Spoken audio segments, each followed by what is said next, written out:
Arestado naman sa Kalasyaw dito sa Pangasinan ng tatlong sospek na nagbayad ng pekeng pera sa palengke. Sa Balbalan, Kalinga naman, iba't ibang armas at gamit umano ng New People's Army o NPA ang nadiskubre ng mga sundalo. Ang mainit na balita hatid ni CJ Torida ng GMA Regional TV. Daan-daang bala ng baril, improvised explosive device at ilang personal na gamit ng ilang miyembro umano ng New People's Army ang natagpuan ng mga sundalo sa Barangay Gawaan, Balbalan, Kalinga. Ayon sa 5th Infantry Division ng Philippine Army, nadiskubre nila iyon matapos ang pagpapatrolya sa lugar. Hinihinalang dating kampo iyon ng mga rebelde. Bistado ang panloloko ng tatlong sospek sa isang palengke sa Kalasyaw, Pangasinan gamit ang pekeng pera.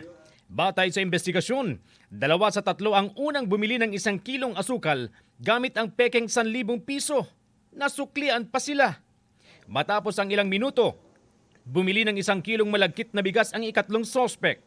Doon na napansin ng nagtitinda na pareho ang serial number ng perang ibinayad sa kanya, kaya nagsumbong siya sa mga otoridad. Agad na aresto ang 3 na nasampa na ng kaukulang reklamo. Tumanggi silang magbigay ng pahayag. Paalala ng Bangko Sentral para hindi mabiktima ng pekeng pera, salatin ito para maramdaman ang mga naka-emboss na security feature.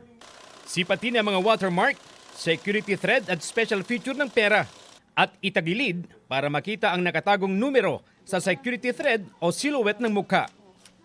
CJ Torida ng GMA Regional TV, nagbabalita para sa GMA Integrated News.